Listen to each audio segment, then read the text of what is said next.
Nous vivons sur un champ de bataille invisible, entouré de personnes qui sourient comme des alliés, mais qui lancent des flèches silencieuses lorsque tu tournes le regard. Tu crois les connaître parce qu'elles sont proches, ta famille, des amis de longue date, des collègues avec qui tu partages chaque jour. Mais souviens-toi de ceci, la proximité physique ne garantit pas la loyauté émotionnelle. Parfois, nous faisons tellement confiance à l'image que nous voyons, que nous oublions d'observer attentivement ce qui se passe réellement devant nos yeux. Sais-tu quelle est la différence entre une étreinte et un piège? Aucune, si tu n'es pas capable de distinguer l'intention qui se cache derrière. Et c'est justement là, sur cette ligne fine entre la sincérité et la tromperie, que beaucoup de personnes sombrent sans s'en rendre compte. Je ne te demande pas de vivre avec paranoïa. Non, ce que je te demande, c'est de te réveiller, car ignorer la réalité ne fera que te transformer en complice silencieux de ta propre destruction émotionnelle. Combien de fois as-tu ressenti cette étrange douleur dans la poitrine après une conversation apparemment amicale? Cette douleur est ton instinct qui te parle, c'est ton corps qui te prévient que tu es en présence de quelqu'un qui souhaite secrètement te voir tomber. Mais calme-toi. Tu n'es pas une victime sans défense face au feu croisé de l'hypocrisie. Il existe des outils puissants que de grands sages stoïciens nous ont enseignés il y a des milliers d'années. Des principes psychologiques profondément révélateurs et des secrets précis que la neuroscience nous donne pour comprendre et gérer ceux qui souhaitent nous nuire en silence. Aujourd'hui, tu commenceras à distinguer avec une clarté absolue qui prend soin de toi et qui te blesse, qui est de ton côté et qui, secrètement, lutte contre toi. Car identifier celui qui te déteste secrètement n'est pas de la négativité. C'est protéger ta paix, défendre ta valeur et réaffirmer le respect que tu mérites. Il est temps de regarder directement dans les yeux de la vérité, car ce n'est qu'en l'affrontant que tu pourras la vaincre. 1. Ouvre grand les yeux. La plupart du temps, nous préférons vivre les yeux fermés. C'est plus confortable, plus simple. Mais le confort est dangereux, car il engourdit vos sens et vous rend vulnérable aux attaques que vous ne voyez pas venir. Si vous voulez identifier qui autour de vous ne veut vraiment pas votre bien, vous devez vous réveiller. Vous devez ouvrir grand les yeux, aussi inconfortable ou douloureux que puisse être ce que vous allez découvrir. Imaginez marcher dans une forêt sombre. Si vous avancez les yeux fermés en faisant confiance aveuglément à ce que vous ne tomberez pas, ce n'est qu'une question de temps avant de trébucher ou, pire encore, de tomber dans le vide. Mais que se passe-t-il si vous ouvrez les yeux même un peu, même si l'obscurité est toujours là, vous vous habituez lentement à distinguer les dangers cachés. Vous commencez à remarquer des ombres, des mouvements subtils, des menaces qui étaient toujours là, attendant que vous fassiez un faux pas. Il en va de même pour les personnes autour de vous. Beaucoup cachent leurs véritables intentions derrière des gestes apparemment aimables. Une tape dans le dos peut être un soutien autant qu'une poussée vers le bas. Tout dépend de l'intention cachée derrière. Observez qui sourit seulement quand d'autres regardent, qui est gentil avec vous seulement quand il a besoin de quelque chose, qui disparaît ou change radicalement quand vous traversez un moment difficile. Les stoïciens enseignaient quelque chose de puissant. La perception est la base du contrôle personnel. Marc Aurèle, dans ses méditations, a écrit que tout ce que nous entendons est une opinion, pas un fait. Tout ce que nous voyons est une perspective, pas la vérité absolue. En appliquant cela à votre vie quotidienne, vous apprendrez que pour découvrir les véritables intentions des autres, vous devez mettre de côté le superficiel et observer avec une véritable attention les petits signes qui trahissent leur véritable visage. La neuroscience apporte également de la clarté à ce sujet. Notre cerveau détecte les menaces de manière intuitive et rapide, même avant que nous en soyons conscients. C'est ce qu'on appelle l'instinct, et ce n'est rien d'autre que votre esprit percevant des incohérences dans le comportement de ceux qui vous entourent. Si vous vous sentez mal à l'aise en présence de quelqu'un, même si vous ne pouvez pas expliquer rationnellement la raison, n'ignorez pas ce signal. Votre subconscient a perçu quelque chose que vous n'êtes pas encore capable de rationaliser. Faites-lui confiance. Observez également la cohérence entre ce que les gens disent et ce qu'ils font. Les mots sont faciles à manipuler, les actions pas tant que ça. Épictète, un autre sage stoïcien, avertissait que la véritable nature de quelqu'un ne se révèle pas dans ses discours, mais dans ses décisions quotidiennes. Lorsqu'une personne qui prétend vous apprécier prend constamment des décisions qui vous nuisent, ce n'est pas un hasard, c'est révélateur. Apprenez à faire plus confiance à ce que vous voyez qu'à ce que vous entendez. Mais ouvrir grand les yeux implique aussi de le faire vers l'intérieur, de vous regarder avec sincérité et de vous demander pourquoi vous tolérez des situations où quelqu'un vous fait clairement du mal. C'est inconfortable, je sais, mais nécessaire. Souvent, nous fermons les yeux non par ignorance, mais par peur de confronter ce que nous pressentons être la vérité. Le stoïcisme vous appelle à abandonner l'auto-tromperie, car c'est le seul moyen de retrouver votre pouvoir personnel. Il ne s'agit pas de se méfier constamment, mais d'apprendre à faire confiance intelligemment. Celui qui ouvre grand les yeux sait faire la différence entre ceux qui méritent d'être proches et ceux qui ne le méritent pas. Apprenez à percevoir la fausseté cachée dans les mots doux et la sincérité dans un silence honnête. Apprenez à reconnaître qui se réjouit sincèrement de vos réussites et qui déguise sa jalousie en joie.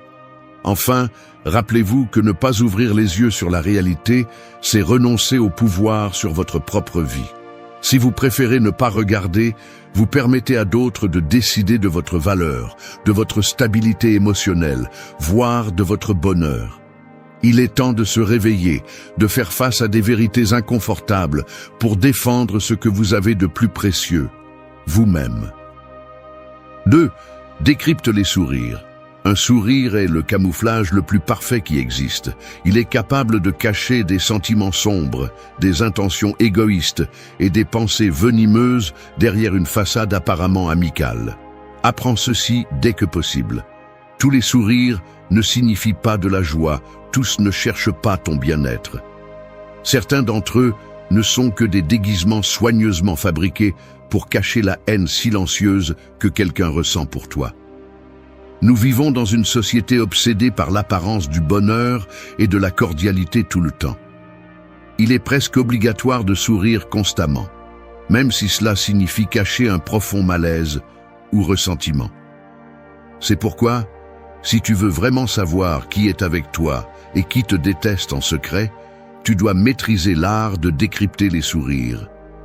Tu dois apprendre à regarder au-delà du geste superficiel et trouver le véritable message derrière ce petit mouvement des lèvres. Observe attentivement quand quelqu'un te sourit. Un sourire authentique implique plus que juste les lèvres. Les yeux participent de manière inévitable. Quand une personne ressent une véritable joie ou de l'appréciation pour toi, ses yeux reflètent cette émotion. Ils brillent, se plissent légèrement au coin, révélant une spontanéité impossible à imiter. Mais quand le sourire est faux, artificiel, les yeux restent froids, distants, comme deux cristaux impénétrables. C'est là que tu dois t'inquiéter, car tu es face à quelqu'un qui a appris à feindre, quelqu'un qui cache quelque chose derrière ce masque que tu appelles un sourire. La psychologie appelle cela un sourire social. C'est le sourire que nous utilisons pour être polis, pour ne pas créer de conflit. Mais au fond, bien souvent, il ne révèle rien d'autre que du rejet, du malaise ou même de la colère. Pense à combien de personnes sourient aimablement, mais dès que tu te retournes, leurs yeux te suivent avec froideur ou murmurent des mots blessants en ton absence. Cette contradiction n'est pas un accident. C'est exactement ce que tu dois apprendre à détecter. Pour décrypter les sourires, tu dois d'abord arrêter d'idéaliser les personnes proches. Souvent, nous ignorons la fausseté sur les visages que nous aimons le plus parce que l'admettre serait douloureux. Mais c'est nécessaire. Nous ne parlons pas de paranoïa ou de méfiance extrême, mais de lucidité émotionnelle, de ne pas permettre à quelqu'un d'autre de se moquer de ton intelligence émotionnelle en déguisant avec un sourire l'hostilité qu'il ressent pour toi. Prête une attention particulière aux sourires qui apparaissent dans des situations inconfortables ou conflictuelles. Si quelqu'un sourit trop quand les choses sont tendues, il ne cherche pas nécessairement à apaiser la situation. Il se peut qu'il apprécie simplement le chaos qu'il provoque en toi. Peut-être te déteste-t-il tellement qu'il prend plaisir à te voir confus, désorienté, incapable de distinguer clairement ce qui se passe.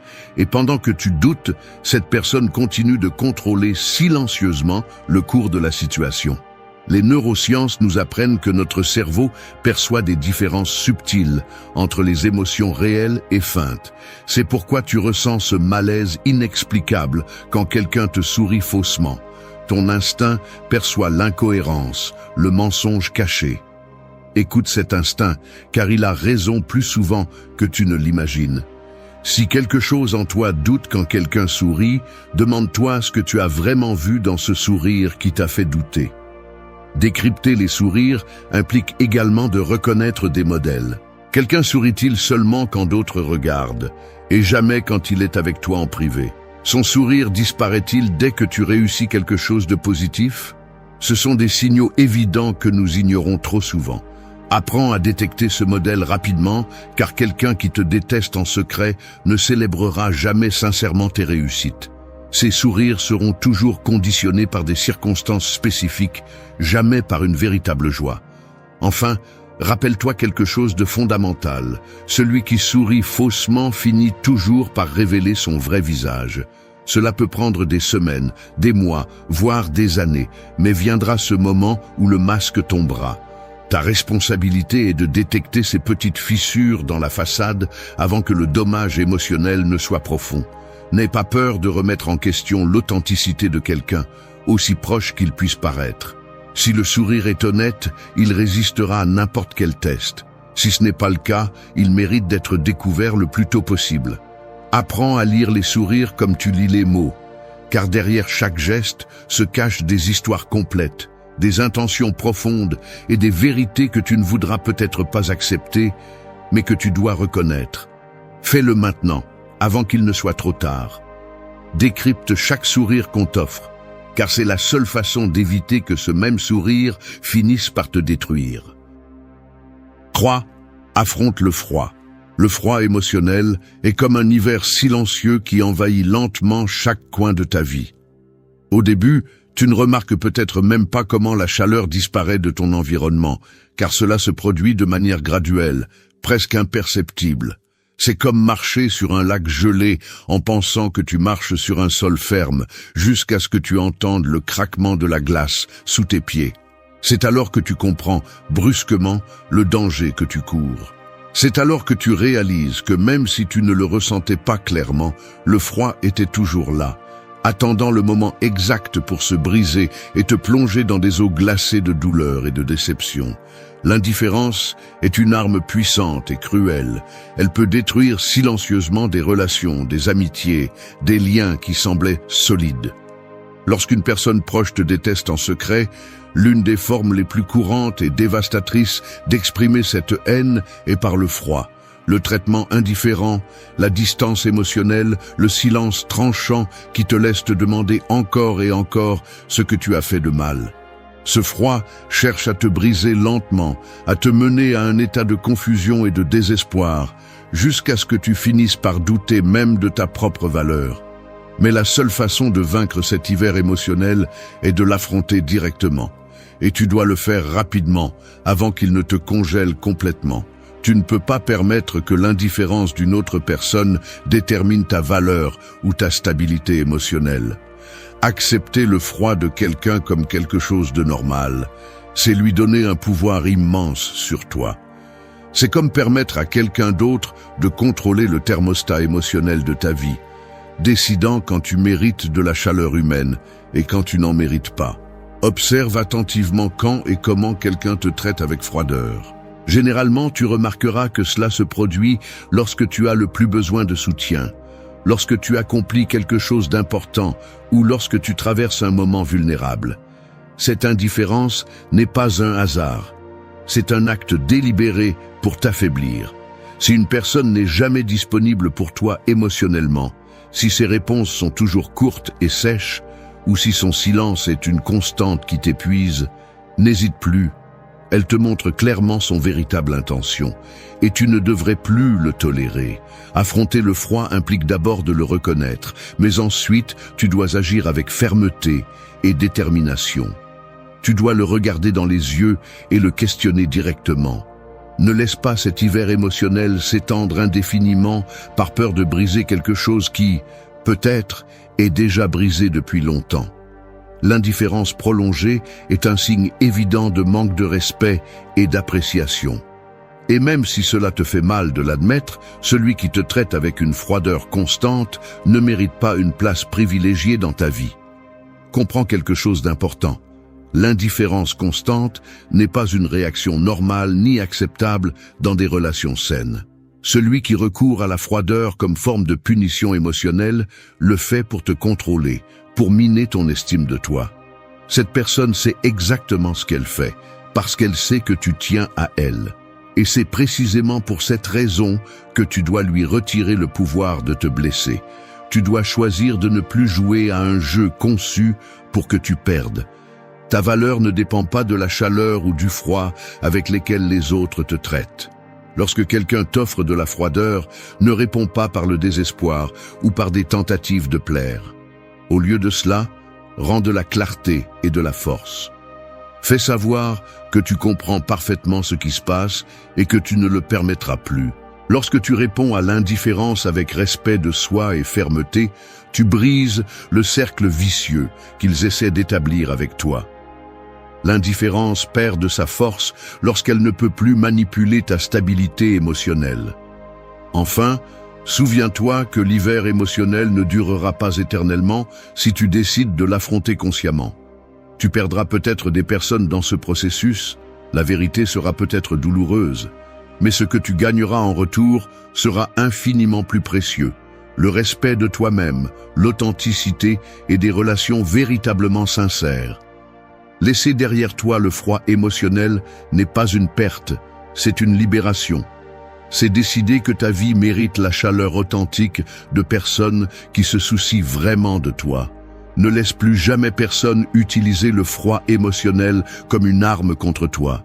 Choisis de t'entourer de ceux qui savent t'offrir une véritable chaleur, ceux qui te regardent dans les yeux avec sincérité et respect. Ose affronter ce froid maintenant. Brise la glace sous tes pieds avant qu'elle ne t'entraîne définitivement dans des eaux glacées de tristesse et de frustration. L'hiver émotionnel n'a que le pouvoir que tu décides de lui donner. 4. Défends ta valeur. Ta valeur n'est pas une monnaie que d'autres peuvent négocier ou diminuer selon leurs caprices. Mais c'est précisément ce que tentent de faire ceux qui te détestent en secret. Te réduire, te mépriser, te faire te sentir inférieur, insignifiant. C'est leur stratégie préférée, silencieuse et dévastatrice.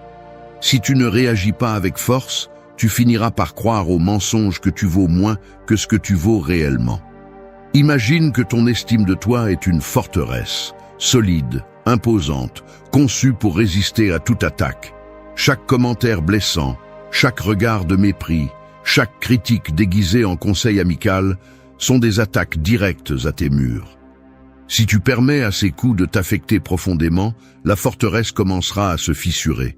Lentement, ces murs tomberont et tu te retrouveras exposé, vulnérable, te sentant incapable de défendre ta propre valeur. La réalité est que personne n'a le droit de décider de ta valeur. Absolument personne. Ceux qui cherchent à te faire te sentir petit ne le font pas par accident. Ils le font parce que ta grandeur les dérange. Ils t'envient ce qu'ils n'ont pas en eux-mêmes, la sécurité, le courage, l'authenticité.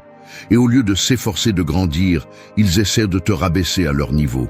C'est pourquoi tu dois défendre ta valeur avec la même détermination que tu défendrais ta vie. Car en fait, ta dignité émotionnelle est ta vie. Quand quelqu'un proche te déteste en secret, tu remarqueras qu'il remet constamment en question tes décisions, critique tes réussites ou essaie de ridiculiser tes rêves. Il peut déguiser ses attaques en blagues, mais derrière chaque rire se cache le désir de détruire ta confiance. Et la seule réponse valable à cela est la fermeté absolue.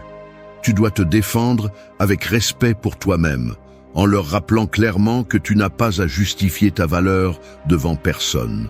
Ne laisse jamais la haine silencieuse de quelqu'un d'autre définir qui tu es ou jusqu'où tu peux aller. Beaucoup de gens ont peur de se défendre, de peur d'être vus comme arrogants ou conflictuels. Mais ici, il ne s'agit pas d'arrogance, il s'agit de survie émotionnelle. Défendre ta valeur n'est pas de l'égoïsme, c'est de la justice envers toi-même. Parce que si tu ne défends pas ton propre respect, qui le fera ? Personne d'autre ne te protégera si tu permets à d'autres de t'abuser émotionnellement. La première étape pour reprendre ton pouvoir est d'établir des limites claires et de les défendre sans hésitation, sans t'excuser pour cela. Fais attention à ces moments où ils essaient de te convaincre que tu n'es pas suffisant, que tes rêves sont trop grands ou tes objectifs trop ambitieux. C'est là que tu dois te rappeler que ceux qui te détestent en secret ne souhaiteront jamais que tu grandisses, car ta croissance leur rappelle constamment leurs propres limites. Ne baisse jamais la tête, ni n'accepte de critiques destructrices déguisées en inquiétude. Garde les yeux fixés sur ton objectif et défends-le avec intensité. La psychologie est très claire. Défendre activement ton estime de toi renforce ta résilience émotionnelle. Non seulement cela, mais cela envoie également un message fort à ceux qui essaient de te blesser. Cela leur dit avec une clarté absolue que tu n'es pas une victime facile, qu'ils ne pourront pas te réduire facilement. Et cela, même si tu ne le crois pas, désarme complètement leurs futures attaques. Rappelle-toi que ceux qui défendent le plus farouchement leurs valeurs sont ceux qui souffrent le moins émotionnellement. Parce qu'ils comprennent quelque chose de fondamental.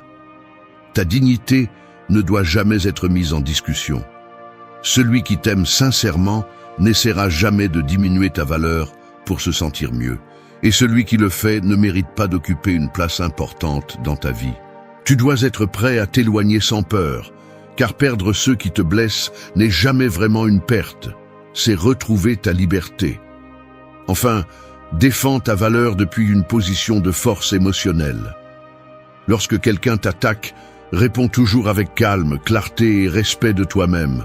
Ne leur permets pas de te voir briser, car cela ne fait que les motiver à continuer d'essayer. Montre-leur que, même s'ils peuvent essayer, ils ne réussiront pas à détruire ton estime de toi, car tu l'as construite sur la vérité solide de qui tu es, pas sur leurs mensonges fragiles. Il est temps de protéger ta forteresse émotionnelle avec toute la force que tu possèdes. Défends ta valeur comme si ta vie en dépendait, parce qu'en réalité c'est le cas. Ta dignité est ton droit le plus fondamental et personne, absolument personne, n'a le droit de te la prendre jamais. 5. Sortez de la course absurde. Nous vivons piégés dans une course constante pour plaire aux autres, courant après l'approbation, les applaudissements ou l'acceptation. Mais la vérité est que cette course n'a pas de ligne d'arrivée, ni de récompense réelle. C'est un piège conçu pour nous garder en course jusqu'à l'épuisement, une course absurde et épuisante où le seul gagnant est celui qui ne participe jamais. Si quelqu'un vous déteste en secret, il essaiera de vous entraîner dans cette course absurde, vous forçant à concourir constamment contre des attentes impossibles à atteindre.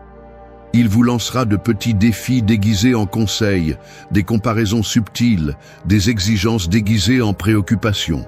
Il cherchera à vous faire entrer dans un cycle sans fin de preuves de votre valeur, que vous méritez de l'attention, que vous êtes suffisant. Et plus vous courez pour le prouver, plus le piège est fort, plus vous tomberez profondément dans son jeu toxique. Arrêtez-vous une seconde et pensez qui gagne vraiment lorsque vous participez à cette course sans sens. Pas vous, c'est sûr, parce qu'en courant désespérément après la reconnaissance des autres, vous finissez par perdre quelque chose de beaucoup plus précieux, votre paix intérieure, votre authenticité, votre véritable identité. Au lieu de vivre pour vous, vous commencez à vivre pour impressionner quelqu'un d'autre, pour gagner l'acceptation de personnes qui ne vous accepteront probablement jamais, parce qu'au fond, elles vous détestent déjà en silence. Sortir de cette course absurde nécessite du courage, car cela implique de renoncer à l'approbation superficielle et d'affronter directement le rejet. Mais croyez-moi, ce rejet n'est pas un échec. Au contraire, c'est une victoire claire. Parce que renoncer à courir signifie décider que votre bonheur ne dépend plus des applaudissements des autres, que votre valeur ne se mesure pas à la quantité d'acceptation que vous recevez. Cela signifie rompre avec les attentes impossibles et commencer à vivre selon vos propres termes. Ceux qui vous détestent en secret ont besoin que vous participiez à leur jeu pour pouvoir vous manipuler. Ils dépendent absolument de votre désir de leur plaire pour vous garder piégé. C'est pourquoi vous devez couper ce besoin à la racine. Si quelqu'un proche de vous vous traite comme si vous deviez constamment prouver votre valeur, c'est parce qu'il craint profondément ce qui se passera si vous arrêtez d'essayer. Que se passera-t-il lorsque vous arrêterez de chercher son approbation ? Vous reprendrez immédiatement le pouvoir sur votre vie, et c'est justement ce que cette personne ne veut pas qu'il arrive. La psychologie est claire à ce sujet. Ceux qui cherchent désespérément l'approbation des autres ne trouvent jamais une véritable paix. Plus vous courez après la validation externe, plus vous devenez anxieux, insécurisé et vulnérable émotionnellement. En revanche, ceux qui décident de sortir de cette course, ceux qui disent clairement « je n'ai rien à prouver à personne », trouvent une stabilité émotionnelle authentique et puissante. Pourquoi ? Parce que le bonheur ne peut jamais dépendre de conditions externes. Osez renoncer à la course absurde. Renoncez à devoir constamment prouver à quelqu'un d'autre que vous méritez son respect. Car au moment où vous le faites, vous renoncez également à être contrôlé émotionnellement par les autres. Pensez à ceci. La seule façon de gagner dans une course toxique est de refuser de participer dès le départ. C'est la victoire définitive, absolue, indiscutable. Vous vous rendrez compte en outre qu'en abandonnant cette course absurde, beaucoup de masques tomberont inévitablement. Parce que ceux qui vous apprécient vraiment ne vous demanderont jamais de concourir pour leur respect. Ils ne vous forceront jamais à courir après des attentes irréalistes. Ils seront là, marchant avec vous, vous acceptant exactement tel que vous êtes, sans conditions absurdes, sans exigences toxiques. Arrêtez de concourir contre des fantômes qui n'existent que dans l'esprit de ceux qui veulent secrètement vous voir échouer.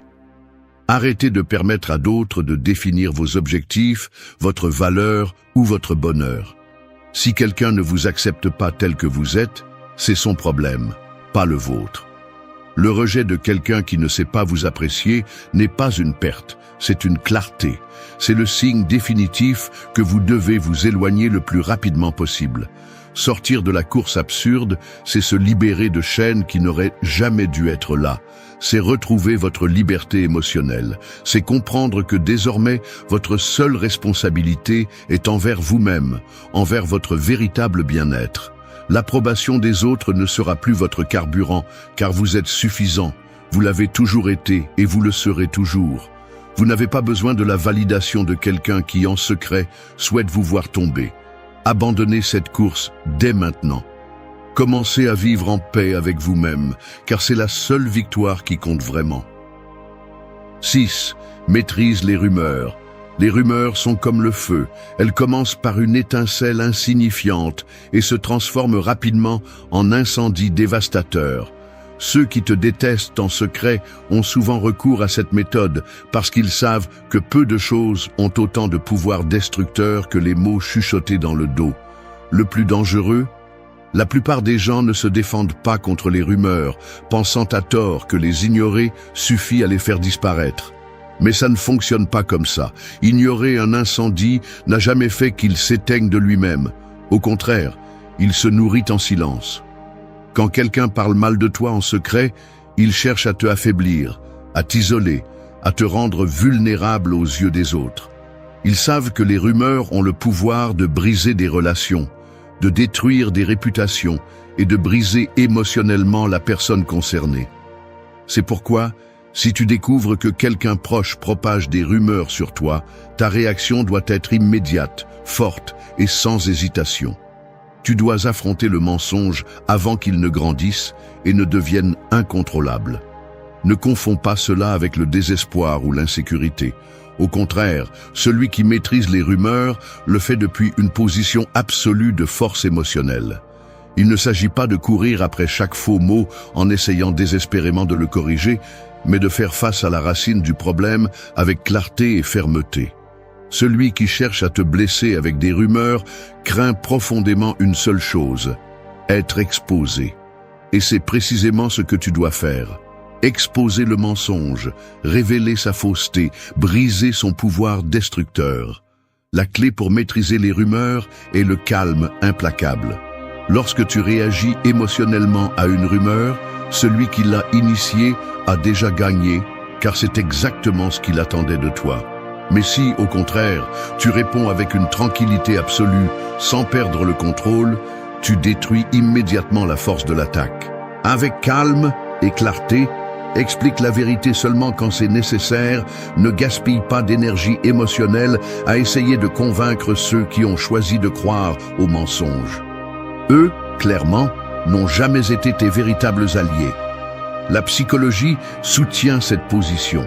Lorsque tu restes ferme, serein et inébranlable face à une attaque verbale, tu reprends automatiquement le contrôle émotionnel.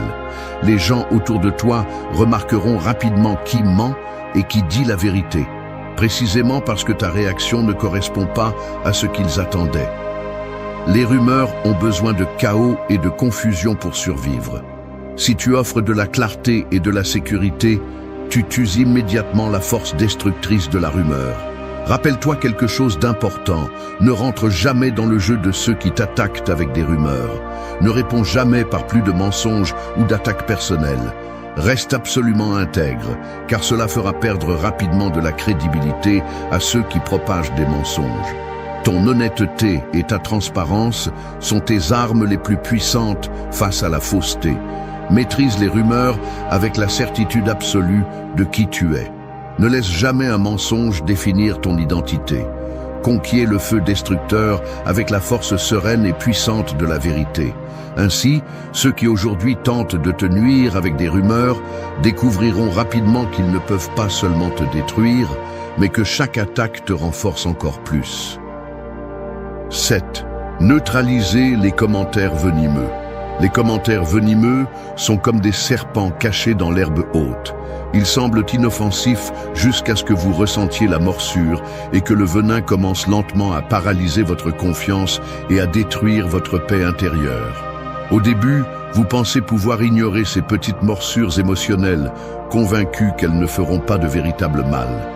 Mais chaque mot toxique injecte une dose supplémentaire d'insécurité, de doute et d'anxiété en vous jusqu'à ce que votre vie devienne un champ de mine où vous craignez de faire chaque pas de peur, de marcher sur un autre serpent caché. La vérité inconfortable est que ces serpents sont presque toujours lancés par des personnes proches, celles en qui vous avez confiance et de qui vous attendez le moins de mal. Quand quelqu'un vous déteste en secret, les commentaires venimeux seront son arme de prédilection, car ils sont subtils, faciles à nier, difficiles à affronter. Ils déguiseront leur venin en blagues légères, en conseils déguisés en préoccupations ou en critiques déguisées en soutien. Et précisément parce qu'ils sont si difficiles à détecter, vous devez apprendre à les neutraliser avec une précision absolue. Neutraliser un commentaire venimeux signifie plus que l'ignorer ou l'éviter. Cela signifie le confronter directement et le détruire avant qu'il ait le temps de vous contaminer. Chaque fois que quelqu'un lance des mots conçus pour vous blesser émotionnellement, répondez depuis une position de calme, de clarté et de force émotionnelle. Vous devez montrer une confiance absolue en qui vous êtes, car cela neutralisera le venin en quelques secondes. Imaginez que chaque commentaire venimeux est une flèche lancée vers votre estime de soi. Vous n'avez que deux options. Laissez la flèche vous blesser profondément ou l'attraper en l'air avant qu'elle n'atteigne sa cible. La seule façon d'y parvenir est de développer une fermeté émotionnelle capable de reconnaître clairement quand quelqu'un veut vous faire du mal et de répondre rapidement avec une sérénité absolue. La psychologie le démontre clairement. Faire face aux commentaires venimeux avec calme et clarté émotionnelle les neutralise immédiatement. Pourquoi ? Parce que ceux qui essaient de vous blesser s'attendent à ce que vous réagissiez avec faiblesse, colère ou insécurité. Lorsque vous répondez avec tranquillité et une confiance imperturbable, vous leur volez le pouvoir qu'ils prétendaient avoir sur vous. Vous brisez immédiatement la dynamique toxique qu'ils essayaient d'établir. Pour neutraliser efficacement ces mots toxiques, il ne suffit pas de les reconnaître. Vous devez également établir des limites claires et fermes. Faites savoir à celui qui essaie de vous blesser que vous comprenez parfaitement l'intention derrière ces mots et que vous ne tolérerez plus d'attaques déguisées en commentaires occasionnels. Cela demande du courage, mais surtout de l'amour-propre. N'oubliez pas que protéger votre stabilité émotionnelle est une priorité absolue. Une autre chose cruciale, ne tentez jamais de rendre le venin avec plus de venin. Ne tombez jamais dans le jeu de ceux qui essaient de vous blesser émotionnellement. Répondre agressivement ne fera qu'augmenter la toxicité et vous enfoncera davantage dans la situation destructrice. Neutralisez chaque commentaire avec une intégrité absolue, une transparence et une sécurité. Votre force réside dans votre calme, pas dans l'agression émotionnelle. Enfin, comprenez quelque chose de fondamental. Les personnes qui lancent du venin émotionnel le font parce qu'elles portent du venin en elles-mêmes. Chaque mot toxique que vous entendez en dit plus sur celui qui le prononce que sur vous. Lorsque vous comprenez cela, vous gagnez une protection émotionnelle invincible. Parce que vous comprenez alors clairement que personne ne peut vraiment vous blesser avec des mots, sauf si vous le permettez. Neutralisez chaque commentaire venimeux avec la force sereine de celui qui connaît parfaitement sa valeur et ne permettra jamais que les mots toxiques détruisent sa confiance ou sa dignité. Ne laissez pas ces serpents émotionnels dominer votre chemin. Apprenez à les attraper, à les affronter et à les neutraliser, car c'est le seul moyen de marcher avec une liberté émotionnelle absolue et une véritable confiance. 8. Libère-toi de la culpabilité injuste. La culpabilité injuste est une prison invisible, soigneusement construite par ceux qui cherchent à te dominer émotionnellement. Chaque accusation injustifiée est comme une chaîne que quelqu'un d'autre place dans tes mains, convaincu que tu la soutiendras volontairement. Et le pire, c'est que tu le fais souvent, portant des responsabilités qui ne sont pas les tiennes, te convainquant que quelque chose en toi ne va pas. Mais souviens-toi de ceci, ressentir une culpabilité injuste, c'est accepter une condamnation que tu n'as jamais méritée. Ceux qui te détestent en secret utiliseront la culpabilité comme l'une de leurs armes les plus efficaces. Ils chercheront à te faire sentir responsable de chaque problème, conflit ou échec, même lorsque tu sais parfaitement que tu n'y es pour rien. Sais-tu pourquoi ils le font ? Parce qu'une personne prise au piège de la culpabilité est facilement manipulable. Lorsque tu acceptes de porter des culpabilités qui ne te concernent pas, tu cèdes immédiatement le contrôle émotionnel de ta vie à celui qui les impose. La culpabilité injuste a tendance à se déguiser en responsabilité ou maturité émotionnelle. On te fera croire que reconnaître des culpabilités inexistantes est un signe de noblesse, d'humilité ou d'engagement. Mais c'est faux. Reconnaître de fausses culpabilités n'est pas de la noblesse, c'est de l'autodestruction émotionnelle. C'est accepter que ton bien-être dépend entièrement de l'approbation de quelqu'un d'autre, quelqu'un qui souhaite clairement te voir émotionnellement brisé.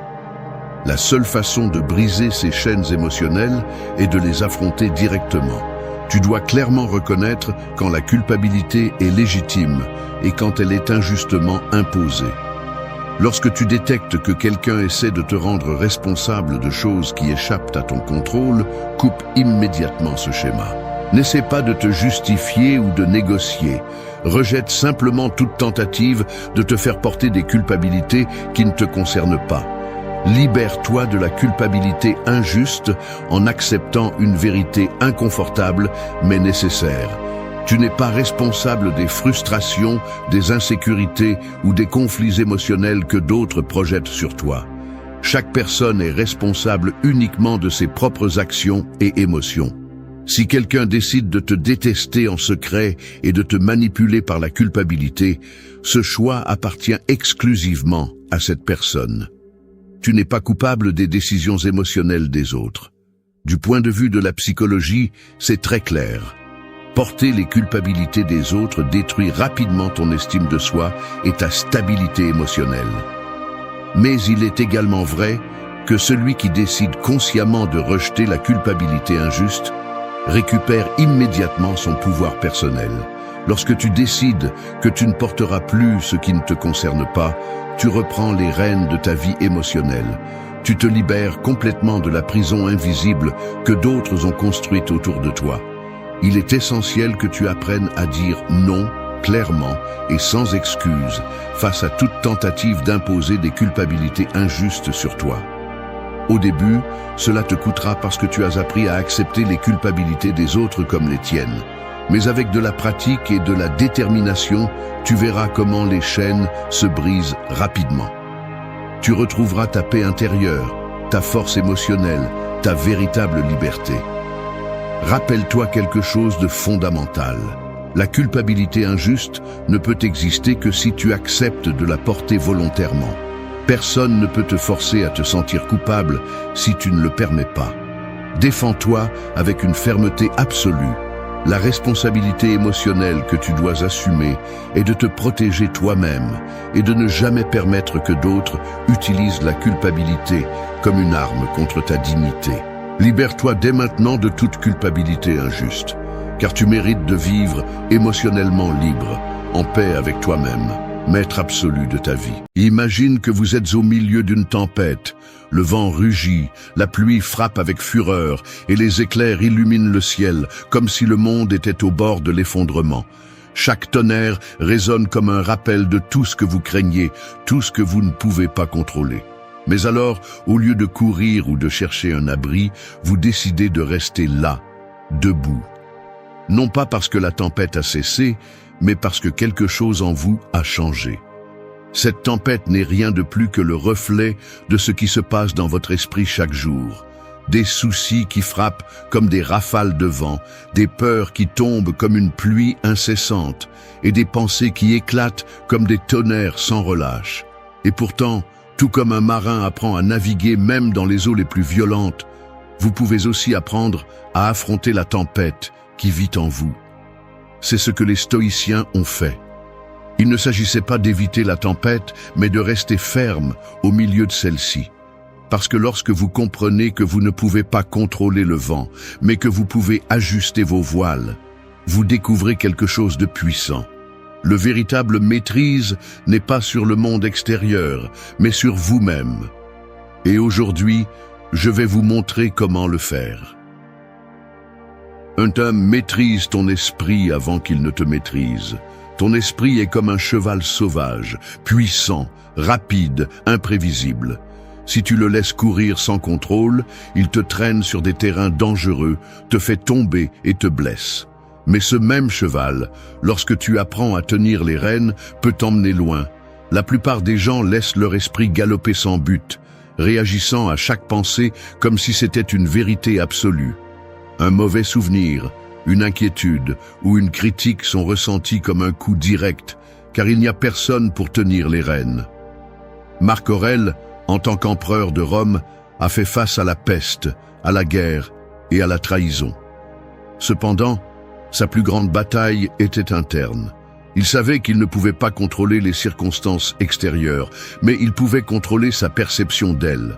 « Notre vie est ce que nos pensées en font », a-t-il écrit.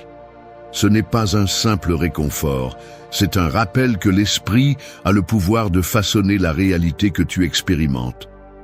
Chaque fois que tu ressens de l'anxiété, de la peur ou de la colère, ce n'est pas le monde qui t'attaque. C'est ton propre esprit qui lâche les rênes. Quelqu'un te critique et ton esprit crie « Je ne vaux rien ». Un plan échoue et tu penses « Tout me tourne toujours mal ». Mais combien de cela est réel et combien est juste une histoire que ton esprit invente? Épictète disait que ce ne sont pas les faits qui nous dérangent, mais l'interprétation que nous en faisons. Cette interprétation, bien qu'elle semble automatique, peut être remise en question. Pense à une rivière tumultueuse après une tempête. L'eau est trouble, pleine de boue et de débris. Si tu essaies de voir le fond, tu ne trouveras que confusion. Mais si tu t'arrêtes et attends, la boue se dépose, l'eau s'éclaircit et la vérité apparaît. C'est ainsi que fonctionne ton esprit. Chaque pensée négative est comme la boue soulevée par le courant. Si tu réagis immédiatement, tu coules. Mais si tu décides d'observer sans agir, peu à peu le calme revient. Quand tu sens que ton esprit te domine, fais une pause. Demande-toi, cette pensée est-elle utile? M'approche-t-elle d'une solution ou me consume-t-elle simplement? Ne résiste pas à la pensée, observe-la simplement. Comme une feuille qui tombe dans la rivière, laisse-la couler. Cette simple pratique te redonne le contrôle.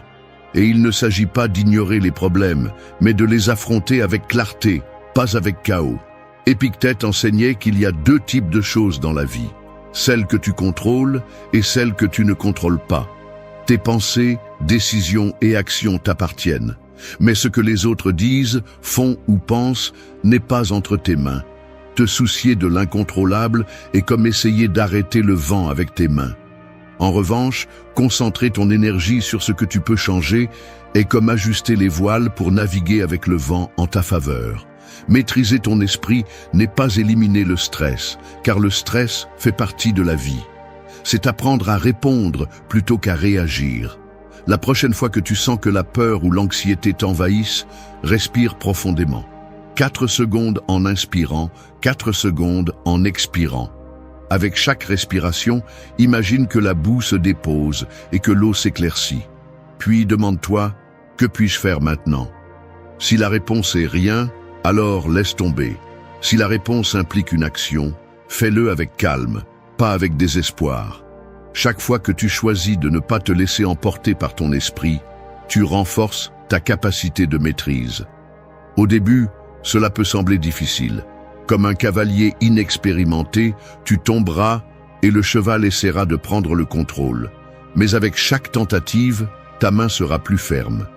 Tu apprendras à anticiper les mouvements de ton esprit, à sentir quand l'anxiété commence à surgir et à décider si tu prendras les rênes ou si tu laisseras l'esprit te mener.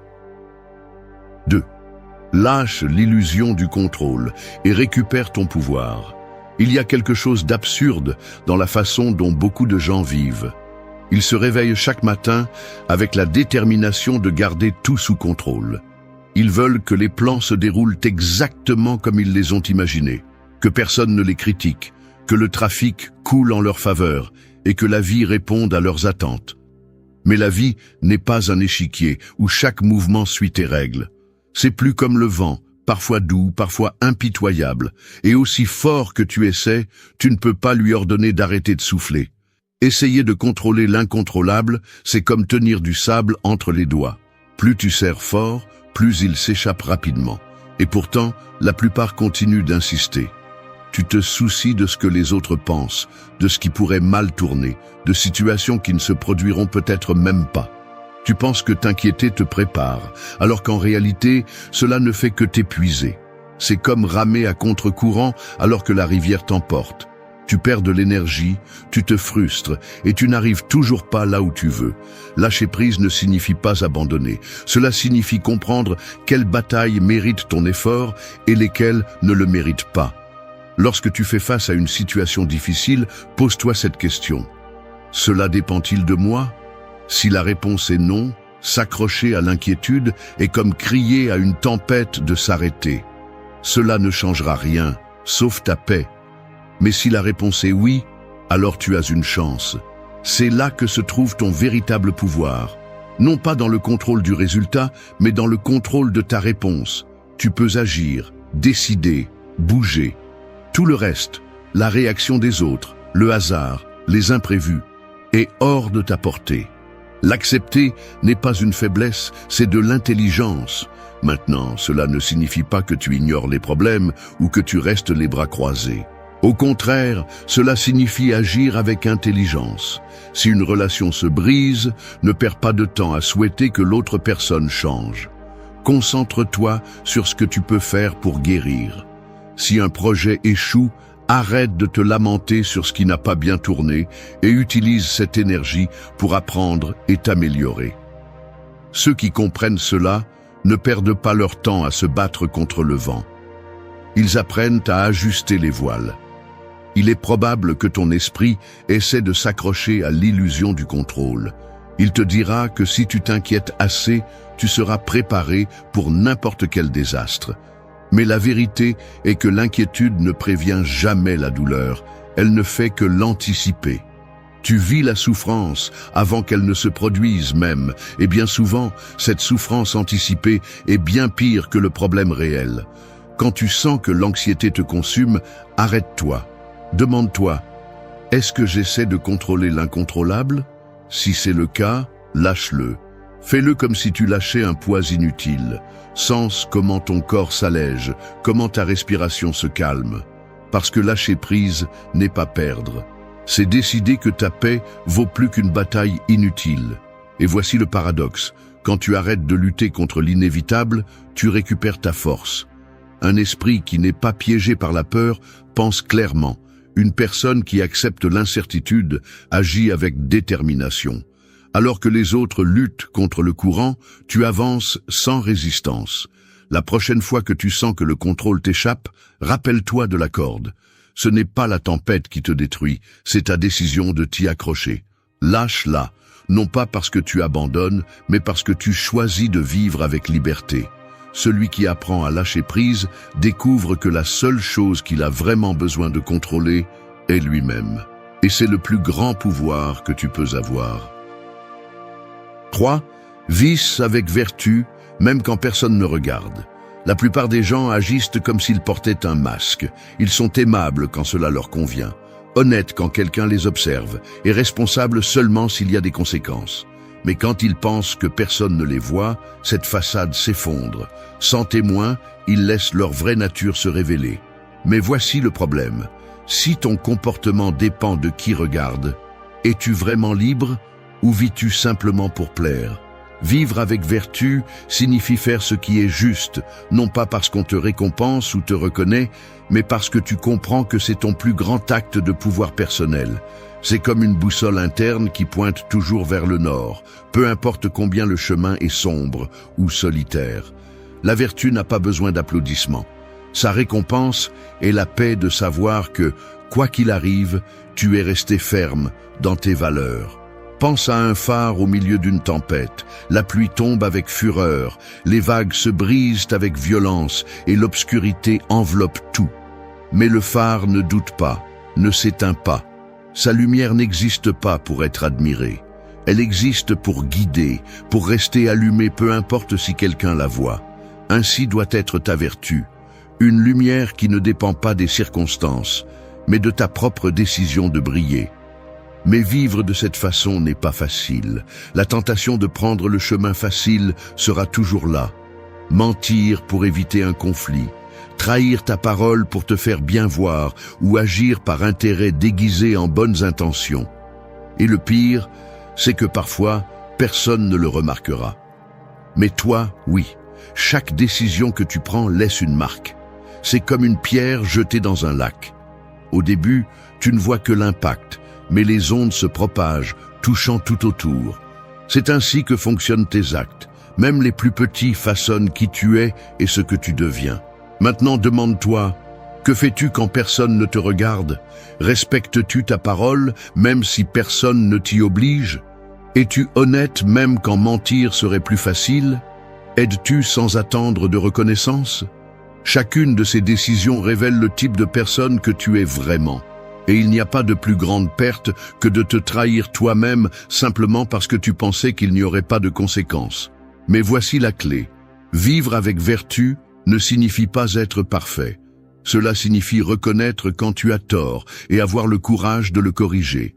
Il ne s'agit pas de te punir, mais de faire de chaque erreur une opportunité pour renforcer ton caractère. Chaque fois que tu choisis d'agir avec intégrité, peu importe combien c'est difficile, tu deviens quelqu'un de plus fort, de plus libre. Les personnes qui vivent sans vertu pensent qu'elles gagnent du temps, de l'argent ou de la reconnaissance. Mais ce qu'elles perdent vraiment est quelque chose d'inestimable, le respect d'elles-mêmes, parce que quand tu ne peux pas faire confiance à tes propres décisions, qu'est-ce qui te reste ? D'un autre côté, celui qui agit avec droiture, même dans l'ombre, se déplace avec une tranquillité que personne ne peut lui enlever. Quand tu feras face à la prochaine décision difficile, visualise ce phare au milieu de la tempête. Demande-toi, Est-ce que cela est en accord avec mes valeurs ou est-ce que je prends le chemin facile? La vertu n'est pas toujours l'option la plus confortable, mais c'est la seule qui te permettra de dormir avec la conscience tranquille. Et cette tranquillité, ce sentiment de savoir que tu as agi avec honneur, vaut plus que n'importe quelle récompense externe.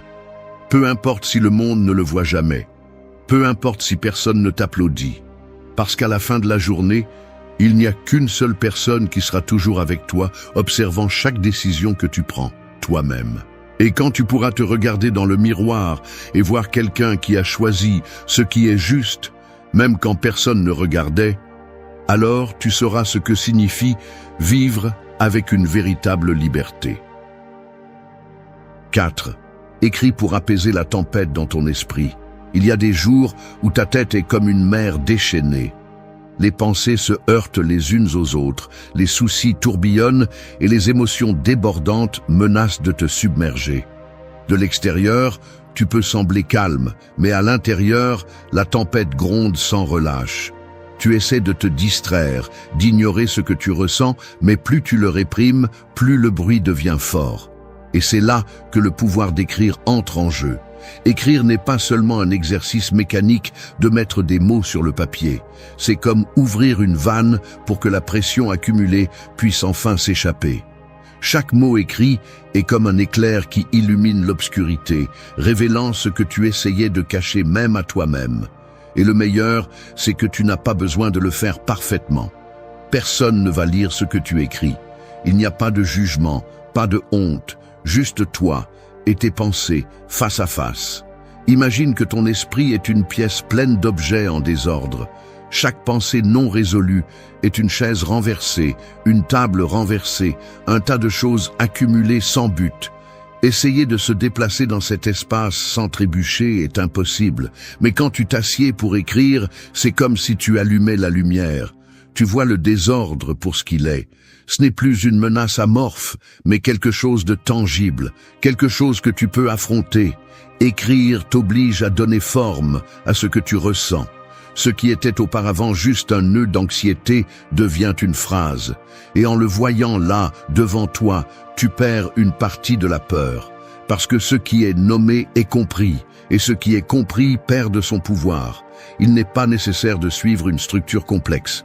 Tu n'as pas besoin de devenir poète ou romancier. Prends simplement une feuille de papier ou ouvre un document et commence. Demande-toi, qu'est-ce qui me préoccupe en ce moment? Quelle pensée me tourmente? Écris sans filtre. Ne te censure pas. Même si ce qui sort est absurde ou chaotique, laisse-le être. Parce que souvent, les vérités les plus profondes se cachent derrière les mots que nous ne voulions pas admettre. Si tu ressens de la colère, écris-le. Si la culpabilité te consume, mets-la en mots. Si la tristesse te pèse, donne-lui un nom. Chaque émotion que tu exprimes cesse d'être un ennemi caché et devient quelque chose de gérable. Tu peux même le remettre en question. Est-ce vrai? Ou est-ce juste une histoire que mon esprit a créée? Écrire te donne la distance nécessaire pour voir la réalité plus clairement. Fais-en une habitude. N'attends pas que le chaos éclate pour écrire. Même les jours tranquilles, consacre quelques minutes à exprimer tes pensées. Comme celui qui nettoie une pièce avant que la poussière ne s'accumule, chaque mot écrit est un acte d'ordre mental. Et avec le temps, tu commences à remarquer quelque chose de curieux. Les pensées qui te consommaient n'ont plus le même pouvoir. Et si jamais tu te sens perdu, relis ce que tu as écrit. Tu y trouveras une trace, un témoignage de ta propre résistance. Parce que chaque fois que tu affrontes tes pensées au lieu de les fuir, tu te renforces. Chaque fois que tu transformes le chaos en mots, tu te libères un peu plus. La tempête dans ton esprit ne disparaîtra pas complètement. Mais maintenant, tu auras un refuge. Un endroit où chaque pensée, aussi sombre soit-elle, peut être vue, comprise et finalement laissée derrière. Et ce refuge, construit mot par mot, sera la preuve la plus claire que tu as appris à naviguer au milieu du chaos. 5. Fais du changement ton plus grand maître. Le changement t'arrive sans demander la permission. Parfois tu le ressens comme un vent doux qui te décoiffe, d'autres fois comme un vent violent qui arrache tout ce que tu connaissais. Peu importe combien tu essaies de l'éviter, le changement trouve toujours son chemin. Il peut se déguiser en une opportunité inattendue ou en une perte qui fait mal jusqu'aux os. Et pourtant, il est là, te défiant. Mais voici la vérité que peu acceptent. Le changement n'est pas ton ennemi. C'est le maître qui ne te caresse pas le dos, mais qui te pousse dans le vide pour voir si tu peux voler. Tu peux le maudire, le supplier de te rendre ce que tu as perdu ou prétendre qu'il ne se passe rien. Ou tu peux faire ce qui compte vraiment, lui faire face. Pense à une rivière après une tempête. L'eau emporte les branches, la boue et tout ce qu'elle trouve sur son passage. Pour celui qui l'observe depuis la rive, cela semble être un désastre. Mais si tu t'approches, tu verras que ce courant nettoie aussi, oxygène et renouvelle. La rivière n'est jamais la même. Et toi non plus. Chaque fois que la vie t'entraîne vers l'inconnu, tu as deux options. Tu peux t'accrocher à ce qui a été, comme celui qui essaie de tenir du sable entre ses doigts, ou tu peux ouvrir les mains et laisser arriver le nouveau. La peur essaiera toujours de te convaincre que le passé était meilleur. Elle te dira que sans ce que tu as perdu, tu ne pourras pas continuer. Mais la peur ment. Ce qui t'empêche vraiment d'avancer n'est pas le changement, c'est ta résistance à lui. Quand quelque chose se brise, la première réaction est souvent de se demander « Pourquoi moi ?» Mais ce n'est pas la question qui t'aidera. La vraie question est « Qu'est-ce que je peux apprendre de ça ?» Cette simple question transforme la douleur en sagesse. Il ne s'agit pas de nier ce que tu ressens, mais de comprendre que chaque chute te révèle quelque chose sur toi. La déception te montre où tu as placé trop d'attentes. L'échec t'enseigne les limites que tu n'avais pas encore vues. La perte te rappelle combien ce que tu avais été précieux. Et ne pense pas qu'apprendre du changement signifie devenir insensible ou conformiste. Au contraire, celui qui accepte le changement ne se résigne pas, il s'adapte. Comme un navigateur qui ajuste les voiles lorsque le vent change de direction. Il se peut que la tempête te dévie du chemin que tu avais imaginé, mais cela ne signifie pas que tu es perdu. Parfois, les chemins inattendus sont ceux qui te mènent là où tu as vraiment besoin d'être.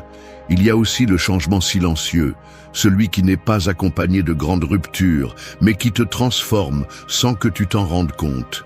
Les petites décisions quotidiennes, les pensées que tu choisis de nourrir, les mots que tu décides de taire ou de prononcer, tout cela te façonne. Si tu regardes en arrière, tu remarqueras que tu n'es pas la même personne que tu étais il y a un an. Et c'est bien, parce que chaque version de toi-même a quelque chose à t'enseigner. Quand tu sens que le changement te submerge, fais une pause. Demande-toi, est-ce que je lutte contre l'inévitable ou suis-je prêt à apprendre?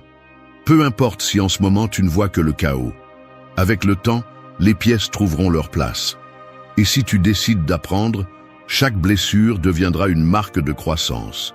Souviens-toi de ceci, la rivière ne s'excuse pas de couler. L'arbre ne craint pas de perdre ses feuilles en automne. Le ciel ne demande pas la permission de devenir sombre avant une tempête.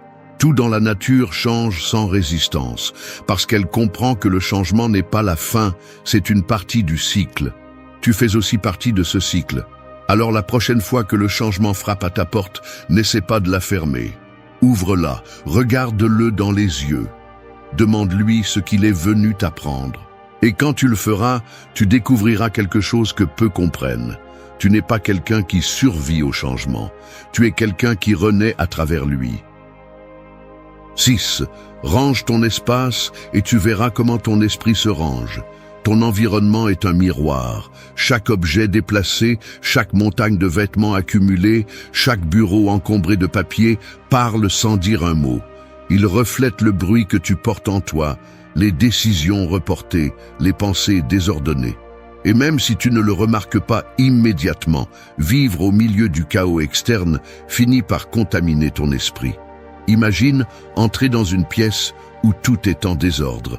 Les câbles emmêlés, les verres oubliés, les chaises désordonnées.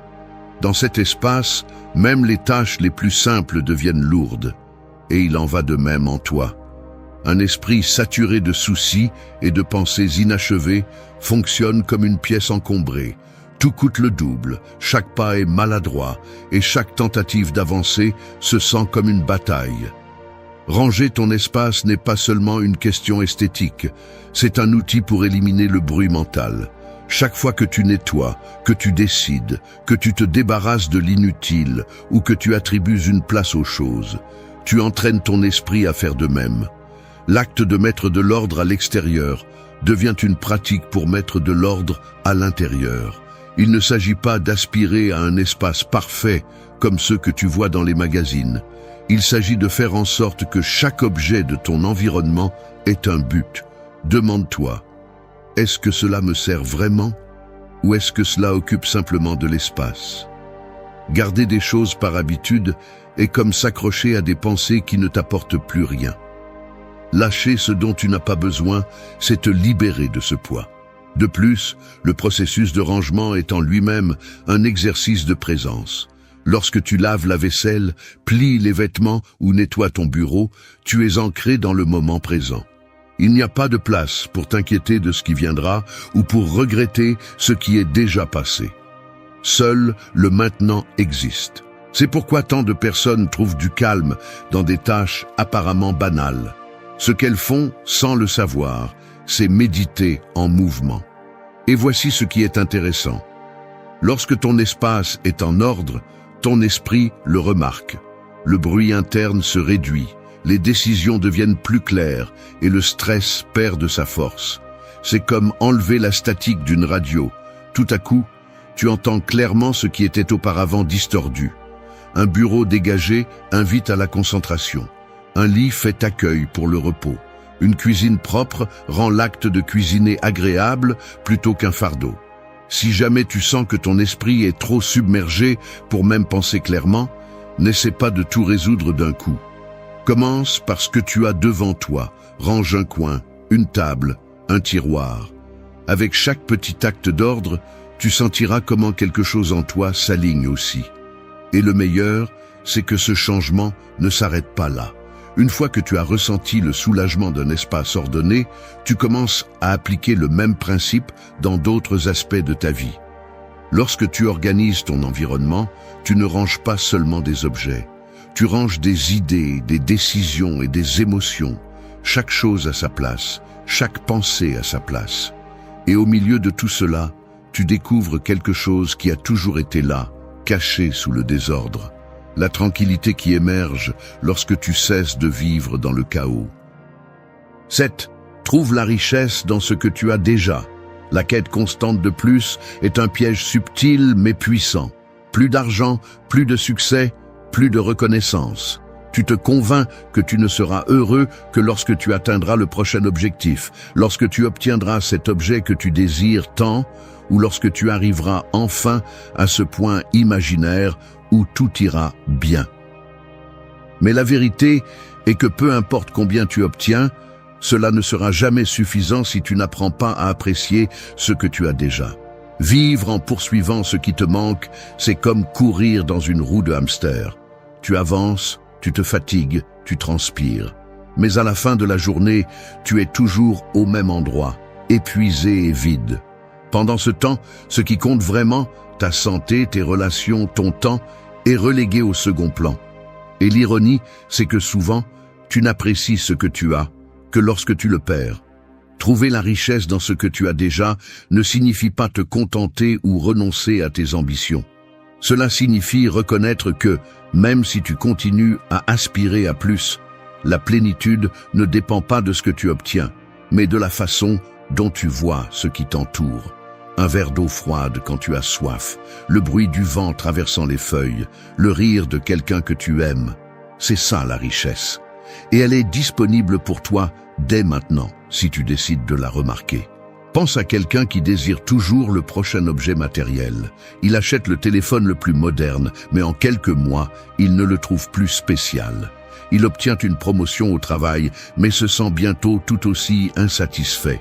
Son problème n'est pas le manque de réussite, mais l'incapacité à apprécier ce qu'il a déjà.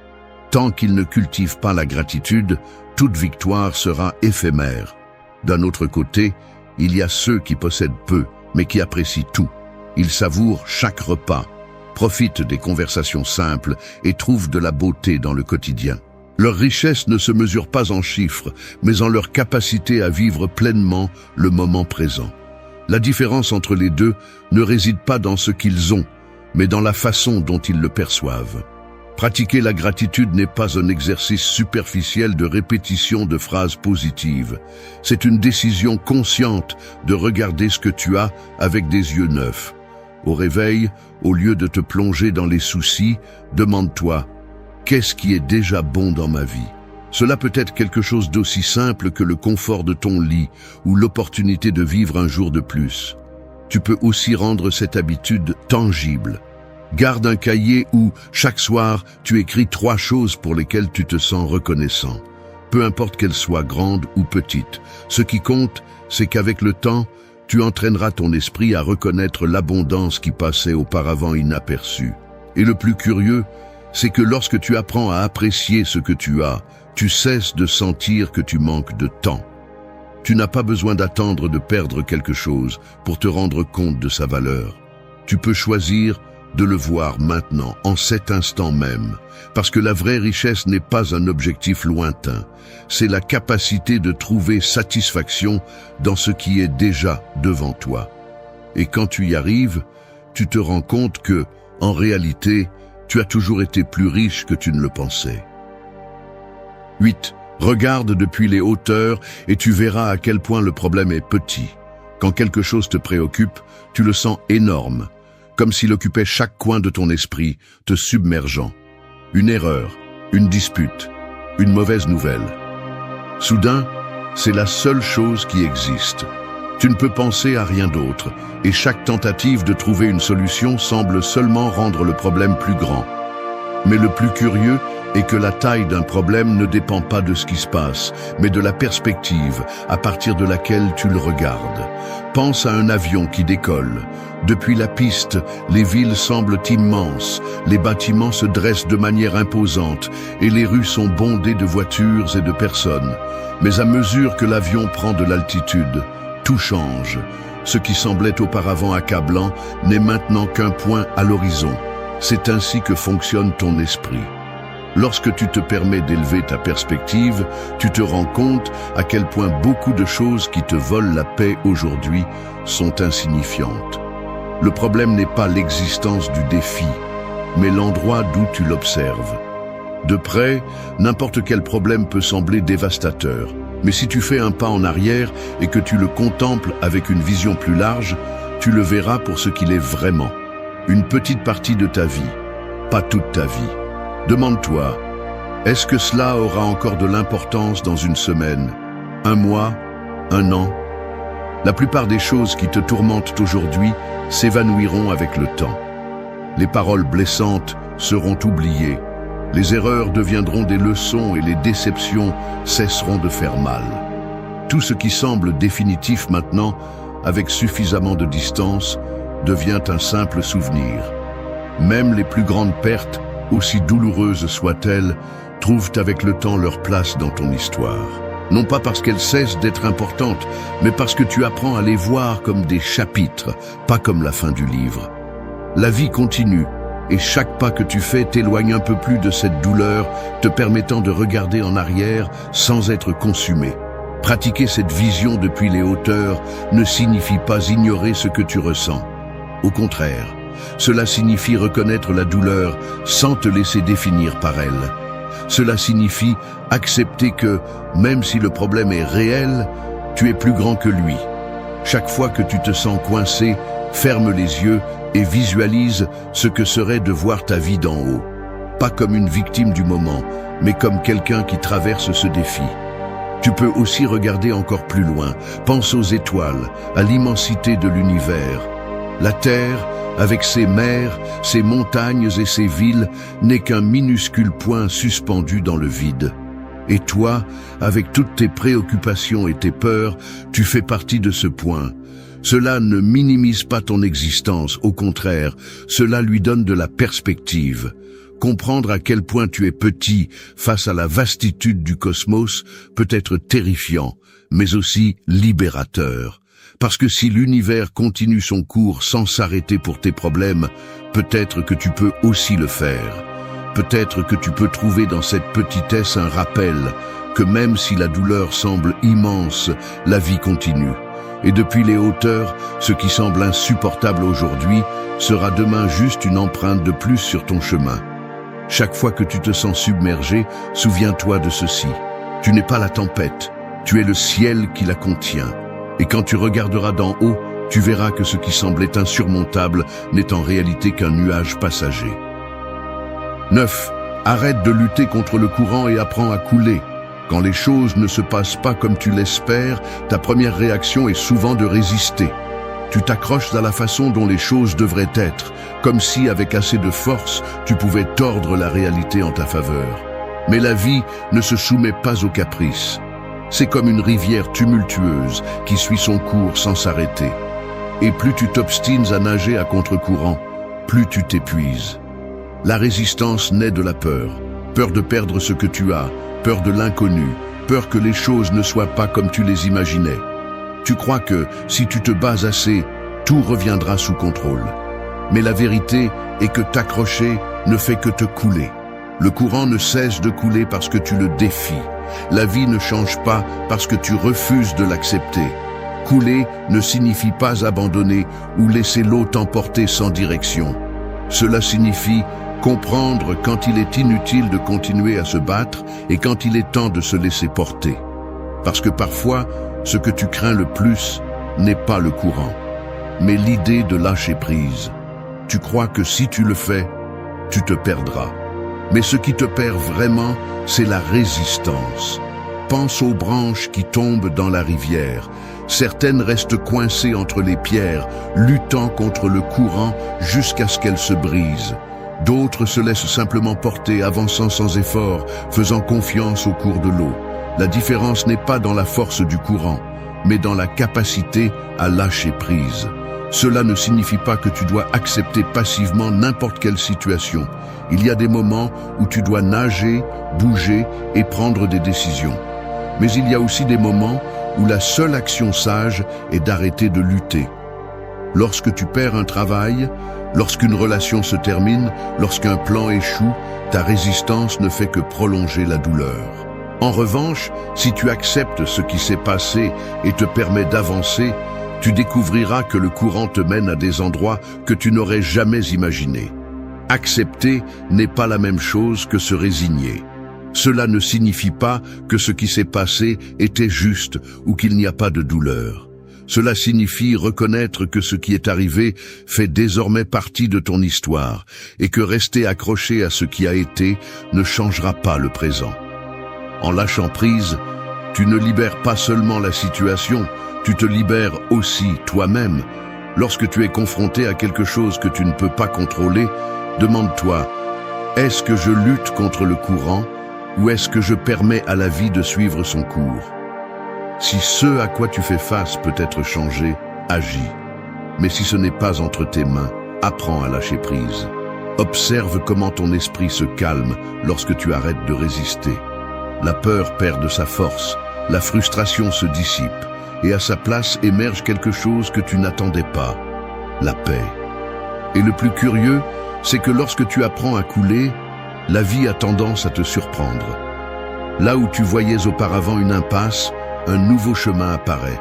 Ce qui semblait être une perte se transforme en opportunité, parce que lorsque tu arrêtes de dépenser ton énergie sur ce que tu ne peux pas changer, tu as enfin la force de te concentrer sur ce que tu peux. N'aie pas peur de lâcher prise. Le courant sait où il va. Et si tu as assez confiance pour te laisser porter, tu découvriras que le véritable pouvoir n'est pas de contrôler la vie, mais d'apprendre à bouger avec elle. À la fin, celui qui coule ne perd pas le cap. Il trouve simplement une destination différente de celle qu'il imaginait. Et bien souvent, elle est bien meilleure.